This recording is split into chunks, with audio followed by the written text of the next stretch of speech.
হকের চাকরি ফিরে পেতে পুলিশের হাতে বেধড়ক মার খেয়েছেন চাকরিহারা শিক্ষকরা।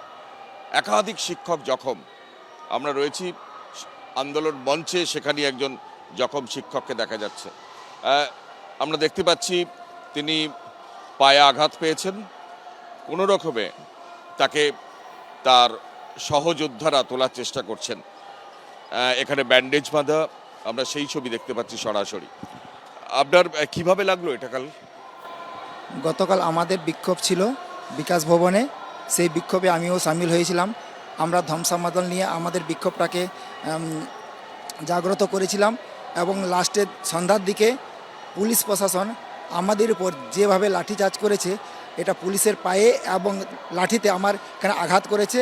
আমি প্রথমে বুঝতে পারিনি। আমার পাশে আমাদের সহশিক্ষক এবং সহশিক্ষিকা পড়েছিলেন, তাদেরকে আমি জড়িয়ে ধরেছিলাম। আমি যখন উঠতে যাই তখন আমার এই আঘাতটা আমি বুঝতে পারি এবং আমি মাটির মধ্যে লুটিয়ে পড়ি এবং খুব ব্যথা যন্ত্রণা করে। তারপরে ডাক্তারবাবুরা এখানে এসে আমাকে দুটো ওষুধ দিয়েছিলেন। তারপর আমাকে বিধাননগর হসপিটালে আমাকে নিয়ে যায় এবং সেখানে ট্রিটমেন্ট করার হয়। লাঠির আঘাতে না লাথির আঘাতে, কি বলছেন? লাঠি এবং লাঠিতে। লাঠিও মেরেছে পুলিশ? হ্যাঁ, লাঠিও মেরেছে এবং লাঠি দিয়েও মেরেছে। লাঠিটাও এখানেও লেগেছিল, এখানেও লেগেছে এবং পায়ের আঘাতে লাঠি দিয়ে বুট দিয়ে এখানে লেগেছে আর কি। মানে বুটের আঘাত, বুটের লাথি এখানে লেগেছে। আপনি তারপরেও এসছেন আন্দোলনে? হ্যাঁ, আছি, আমি থাকবো, এখন যতদিন থাকতে পারছি থাকবো। ক্লাসরুমে যাদের থাকার কথা, তারা ধামসা মাদল নিয়ে আজকে হকের চাকরি ফেরাতে আন্দোলনে নেমেছেন। আর সেই আন্দোলনেই জুটেছে পুলিশের লাঠি, সেই আন্দোলনেই জুটেছে, তিনি দাবি করছেন, পুলিশের লাথি। তবু হাল ছাড়তে নারাজ এই শিক্ষকরা। ক্যামেরায় শ্যামল জানার সঙ্গে কৃষ্ণেন্দু অধিকারী, এবিপি আনন্দ, কলকাতা।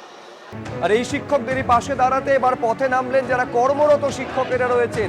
এসএসসি অফিস অর্থাৎ আচার্য সদন থেকে বিকাশ ভবন পর্যন্ত মিছিল করেছেন তারা। আমি ঐশী মুখোপাধ্যায়ের সঙ্গে কথা বলবো সরাসরি। আজকে পুলিশের বক্তব্য ঐশী, যে মিনিমাম লাঠিচার্জ পুলিশ করেছে এবং প্ররোচনা বা উস্কানি সেটা যারা আন্দোলন করছেন তাদের তরফ থেকে এসেছে বলে পুলিশের বক্তব্য। কি বলছেন তোমার সঙ্গে যে কর্মরত শিক্ষকেরা রয়েছেন? কর্মরত শিক্ষকেরা এসএসসি ভবন থেকে বিকাশ ভবনে এই মুহূর্তে এসে পৌঁছেছেন। মূলত যে শিক্ষকরা গতকাল এরকম একটি আঘাতের সম্মুখীন হওয়ার পরেও নিজেদের যে দাবি, সে দাবিতে অনড়, তাদের পাশে দাঁড়াতে আজকে তাদের এই মিছিল।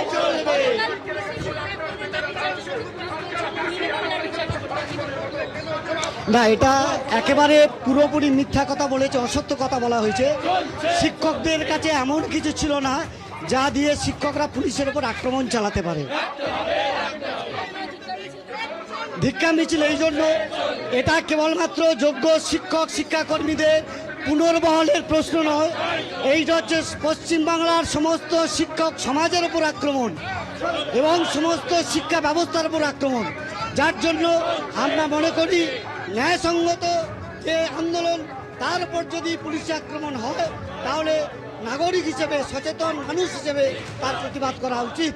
সেই জন্য আজকে এই প্রাতিষ্ঠানিক দুর্নীতির কারণে তাদের যেরকম সম্মানহানি হয়েছে, তা একেবারে সরকার শিক্ষক সমাজের উপর আক্রমণ। এবং গতকালের যে ঘটনা, সেই ঘটনাকে তারা বর্বরচিত আক্রমণের আখ্যা দিচ্ছেন এবং তারই সঙ্গে এই যে সমস্ত আন্দোলনকারী শিক্ষকেরা রয়েছেন তাদের পাশে দাঁড়াতে এই মুহূর্তে এসএসসি ভবন থেকে বিকাশ ভবনে এসে উপস্থিত হয়েছেন কর্মরত শিক্ষকদের সংগঠন মাধ্যমিক শিক্ষক ও শিক্ষাকর্মী সমিতি। দেখতে পাচ্ছ সেই ছবি, বিকাশ ভবনের বাইরে তারা সেই শিক্ষকদের সঙ্গে দেখা করবেন এবং এই মুহূর্তে স্লোগান দিয়ে তাদের পাশে রয়েছেন, এমনই বার্তা দিচ্ছেন। একেবারে অনেক ধন্যবাদ ঐশী।